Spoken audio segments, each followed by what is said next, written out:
L'Assemblée nationale du Togo a officiellement clôturé, vendredi 28 mars, sa première session extraordinaire de l'année après 4 semaines de débats et de travaux législatifs. Cette session a permis l'adoption de plusieurs textes dans des domaines clés comme l'économie, la sécurité et l'environnement. Toutefois, elle a aussi été marquée par des tensions politiques persistantes. En dépit des avancées législatives, l'opposition, soutenue par des organisations de la société civile, continue de boycotter les activités liées à la Ve République et de dénoncer le régime parlementaire proposé par le pouvoir.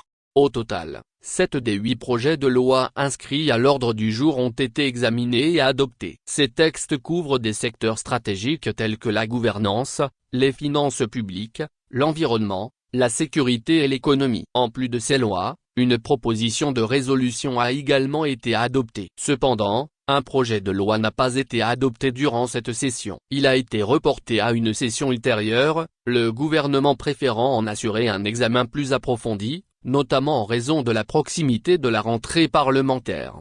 Lors de la cérémonie de clôture, Kojo Adedz, président de l'Assemblée nationale, a salué les avancées réalisées. Les avancées majeures enregistrées au cours de cette session témoignent de l'engagement constant des députés et du gouvernement à œuvrer pour le progrès de notre nation, a-t-il déclaré. Il a également souligné la nécessité de poursuivre cette dynamique lors des futures sessions parlementaires. Pendant ce temps, plusieurs partis d'opposition et organisations de la société civile continuent de dénoncer les activités liées à la nouvelle constitution. Ils appellent à un retour à l'ancienne constitution et critiquent le régime parlementaire proposé par le pouvoir en place. Ils s'opposent fermement à ce qu'ils perçoivent comme un moyen de prolonger le séjour de Faure Gnassingbé à la magistrature suprême du pays, alors qu'il n'aurait dû bénéficier que d'un seul mandat supplémentaire de 5 ans, conformément à l'ancienne constitution. Actualité éditoriale politique Togo.